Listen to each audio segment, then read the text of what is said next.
Kalau Menteri Agama sudah memandang umatnya, memandang rakyat penuh dengan kebencian, berhenti dari Menteri Agama Republik Indonesia. Justru Menteri Agama yang katanya beragama Islam, kata teman-teman, sepertinya benci dengan Islam, Pak. Ini banyak sekali pihak saya, Pak Menteri. Dan ini sudah berkali-kali, Pak Menteri berapa kali di permukaan di forum ini mengatakan permintaan maaf terus. Karena kesalahannya di bawah Bapak juga ngasih input nggak benar gitu loh. Terus sampai kapan kita gini, Pak Menteri? Waktu terus berjalan. Bapak ini cocoknya jadi Menteri Pertahanan Keamanan, menjadi Menteri Menko Polhukam ketimbang Menteri Agama. Saya mohon maaf, saya membaca itu, air mata saya keluar, kemudian saya ingat Pak Menteri Agama. Kok tega menyatakan bahwa para ustadz, para guru ngaji itu adalah bagian dari bibit-bibit radikalisme. Sampai saya bertanya, Pak Menteri Agama Islam atau bukan? Berarti radikalisme itu kalau menurut saya adalah satu tindakan yang mengarah kepada pembubaran negara ini atau kemudian menurunkan kepemimpinan tanpa sah. Itu radikalisme. Nah justru itu kami mohon ke Pak Menteri, hentikanlah kata-kata radikal itu. Jangan bicara radikal lagi. Kalau tidak ada radikal positif, kita tidak akan merdeka Soekarno-Hatta. Saya ini pemilik pondok pesantren, Pak. Pak Menteri ya, Pak Ketua. Kita mendidik anak-anak kita itu supaya baik, penghafal Quran dan lain sebagainya. Tapi ya jangan dicurigai, Pak Menteri.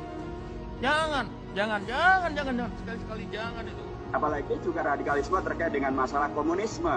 Kita tahu bahwa komunisme dari KI sudah terlarang. Tapi itu juga tidak pernah kita dengar Pak Menteri bermasalahkan tentang komunisme, tentang PKI, radikalisme. Radikalisme, kita sepakat Pak Menteri, radikal itu yang negatif memang harus kita basmi Pak. Tapi menarasikan bahwa Islam itu radikal, menarasikan bahwa orang yang pandai bahasa Arab itu radikal, yang hafal Al-Quran itu radikal, itu menurut saya sungguh itu membuat saya tersinggung Pak, secara pribadi maupun sebagai Ketua Komisi 8 Pak. Ini mohon diklarifikasi secara sungguh-sungguh Pak, dan kami minta hal-hal yang seperti ini tidak perlu diulangi kembali Pak. Bagaimana mungkin orang yang bahasa Arab Bapak katakan atau yang hafal Al-Quran itu menjadi sumber utama radikal? Saya kira tidak elok untuk kita kembangkan gitu loh. Dan kalau ini bisa diklarifikasi Pak Menteri, mudah-mudahan ini kegelisahan para pondok pesantren atau anak-anak kita yang memang kita sarankan Pak. Saya jujur, anak-anak saya sarankan untuk pintar bahasa Arab, hafal Al-Quran Pak. Tapi kalau itu hari ini pemerintah menuduh itu sumber utama radikal, saya kira itu sesuatu yang tidak bisa kami terima. Termasuk sertifikat da'i Pak. Yang memberikan gelar da'i, ustadz, kiai itu ya masyarakat Pak, bukan pemerintah, ya kan? Pemerintah aja belum tentu Pak menjadi da'i atau ustadz. Apa haknya memberikan sertifikat? Nah, oleh karena itu hal seperti ini penting Pak. Jangan sampai justru Menteri Agama yang katanya beragama Islam, kata teman-teman, sepertinya benci dengan Islam Pak. Ini banyak sekali pihak saya Pak Menteri. Ya kan? Ini penting Pak. Karena kalau selama itu tidak kita bereskan, berarti kita ikut memancing kegaduhan gitu. Maka dalam rapat kerja ini penting kita klarifikasi secara menyeluruh, termasuk yang sertifikat tadi Pak. Dan ini sudah berkali-kali Pak Menteri berapa kali di permukaan di forum ini mengatakan permintaan maaf terus. Karena kesalahannya di bawah Bapak juga ngasih input nggak benar gitu loh. Terus sampai kapan kita gini Pak Menteri? Waktu terus berjalan. Sementara yang kita layani sangat banyak masyarakat di bawah. Tolonglah Pak Menteri, tolong Pak Menteri, tolong.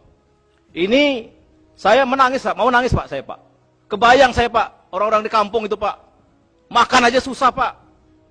Orang tuanya menangis, ini dipotong Pak. Diskriminatif, anak tiri katanya di Republik ini. Jadi saya kira anggota yang terhormat, kita harus satukan tekad Pak, bersatu padu. Bahwa kita harus membela orang miskin Pak. Nggak boleh kita diskriminatif di Republik ini Pak.